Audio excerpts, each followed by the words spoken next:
أعوذ بالله من الشيطان الرجيم بسم الله الرحمن الرحيم رب زدني علما اللهم نبئني بحقيقة الأشياء إلهكم إله واحد لا إله إلا هو الرحمن الرحيم لا حول ولا قوة إلا بالله۔ السلام علیکم، میں آپ کو اپنے یوٹیوب چینل حکیم محمد طارق جاوید پر خوش آمدید کہتا ہوں۔ آج کا ٹاپک ہے گردے سکڑ جانا اور بلڈ یوریا کا علاج۔ انسانی جسم قدرت کی بنائی ہوئی ایک مشین ہے، اور مشین بھی ایسی جس میں نصب ہر چیز اور پرزہ باکمال ہے۔ انسانی جسم میں موجود اعضاء کی کارکردگی ہی صحت مندی اور بیماری کا تعین کرتی ہے۔ انسانی جسم 4 بنیادی ٹیشوز سے مرکب ہے۔ ان ٹیشوز کی کارکردگی اور تعامل کچھ قوانین اور اصولوں پر منحصر ہے۔ اگر یہ تمام ٹیشوز اپنے اپنے مقام پر اپنے افعال درست طور پر ادا کر رہے ہوں تو صحت کا معیار قابل رشک ہوتا ہے۔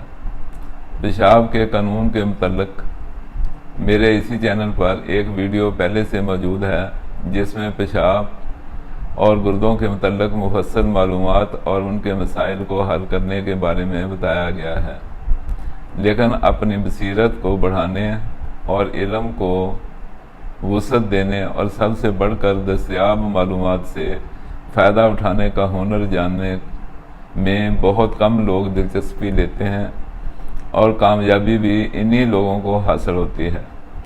زندہ جسموں میں گردے غدد ناقدہ سے تعلق رکھتے ہیں، اور ان کی ڈیوٹی جگر کے ماتحت کام کرتے ہوئے زندہ جسم سے دوران خون میں موجود فضلات کو خارج کرنا ہوتی ہے۔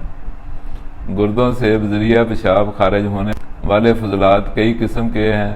ان کی تفہیم ان فضلات کے نام کی بجائے ان کے سائز کے مطابق کرتے ہوئے ان کی درجہ بندی کی جاتی ہے۔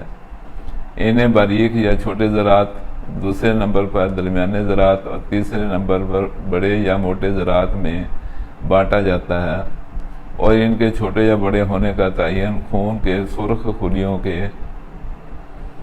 سائز کی مناسبت سے کیا جاتا ہے۔ اور پیشاب کے ذریعے جسم سے خارج ہونے والے فضلات میں سب سے اہم فضلہ کو یوریا کہتے ہیں۔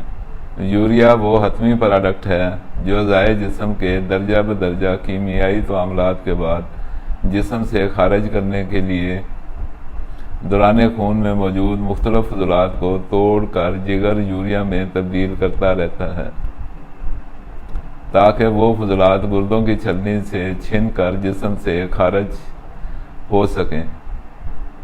گردے جب غدد ناقلہ ہیں تو اس کا مطلب ہے گردوں کی بناوٹ میں سب سے زیادہ تناسب غدی نسیج یعنی ایپیتھیلیل ٹیشو کا ہے۔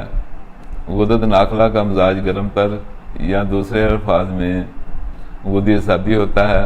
اگر ایک لمبے عرصے تک گردوں کو تیزابیت کا بوجھ ضرورت سے زیادہ برداشت کرنا پڑے تو لازمی بات ہے کہ گردوں کے غدی نسیج کا نقصان تو ہوگا۔ اس صورت میں جسم انسان کا آٹو ریپیئرنگ کا نظام بھی فعال نہیں رہ سکتا۔ اس صورت میں غدد ناقلہ کا ٹیشو ڈیمیج تو ہوگا، اور اسی ٹیشو ڈیمیج کے نتیجہ میں غدی خلیے سکڑنا شروع ہو جائیں گے، جن کے نتیجہ میں گردوں میں موجود غدد ناقلہ جو فلٹر کا کام کرتے ہیں اپنی ایفیشنسی کم کر بیٹھیں گے۔ نتیجہ صاف ظاہر ہے، گردوں کی بناوٹ میں بھی فرق آ جائے گا اور افعال میں بھی۔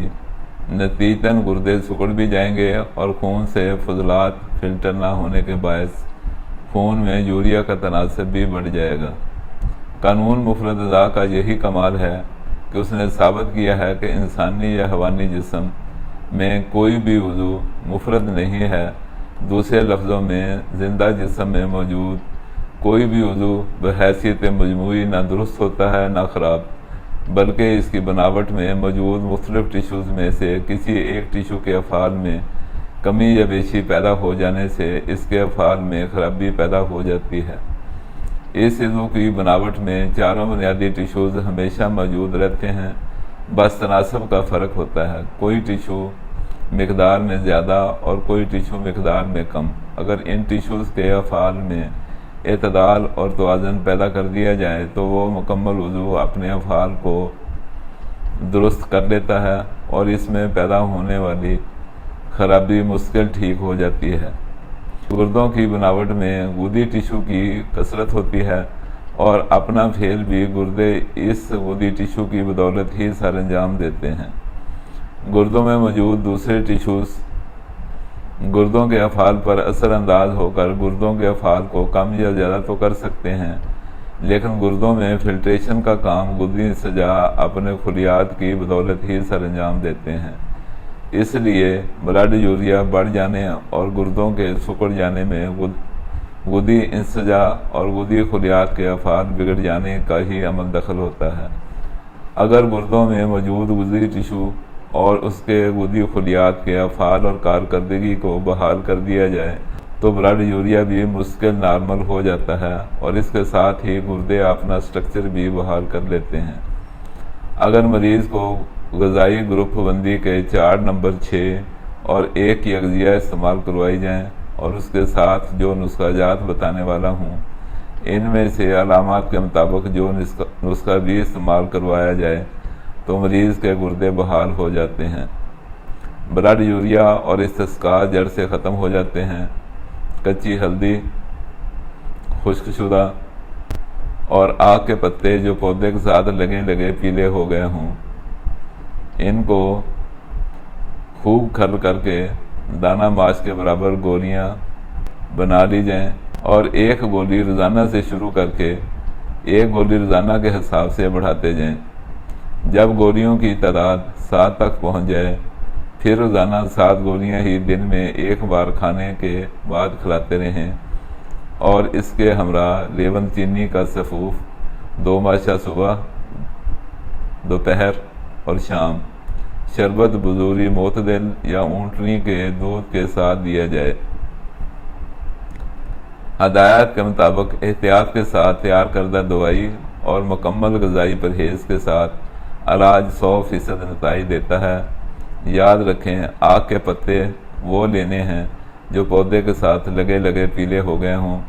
اگر تازہ سبز پتے لے لیے تو جب بھی مریض ان گولیوں کو کھائے گا فوراً الٹی آ جائے گی، اور اگر آگ کے پتے زمین سے اکٹھے کر لیے یا آگ کے سبز پتے پودے سے توڑ کر خشک کر کے استعمال کیے تو دوائی سے فائدہ کی امید نہ ہی رکھیں تو بہتر ہے۔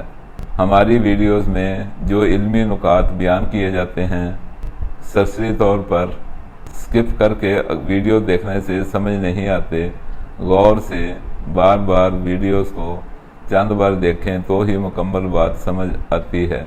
ہلدی اور آگ کے پتوں کی اکسیر بنانے میں اس کے وزن کو ملحوظ خاطر رکھیں۔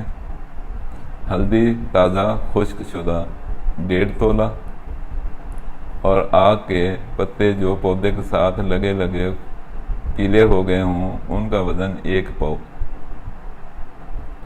انہیں اتنا پیسنا ہے کہ ان میں رڑک بالکل ختم ہو جائے اور جب انگلیوں کو اس میں ملا جائے تو ہاتھوں میں اس کی رڑک بالکل نہ رہے۔ اگر اتنی رگڑائی کر کے اس اکسیر کو تیار کر لیا جائے تو اس میں کوئی شک نہیں کہ یہ بہت اچھی دوائی ہے اور بہت عرصے سے ہمارے زیر استعمال ہے اور پورے رزلٹس دیتی ہے۔ لیکن افسوس اس بات کا ہے کہ جن لوگوں کو بھی بتایا کہ اس کو بنا لیں، وہ اس کو بنانے میں جتنی محنت درکار ہے وہ محنت نہیں کرتے۔ ادویات کو بنانے کے لیے جتنی محنت اور جتنی ہدایات بتائی جاتی ہیں ان کو ملحوظ خاطر رکھا جائے تو نسخہ تیار بھی ہو جاتا ہے اور کام بھی ہو جاتا ہے۔ چینل کو سبسکرائب کر لیں، دوست احباب سے شیئر کرتے رہا کریں اور دعاؤں میں یاد رکھیں۔ والسلام علیکم ورحمۃ اللہ وبرکاتہ۔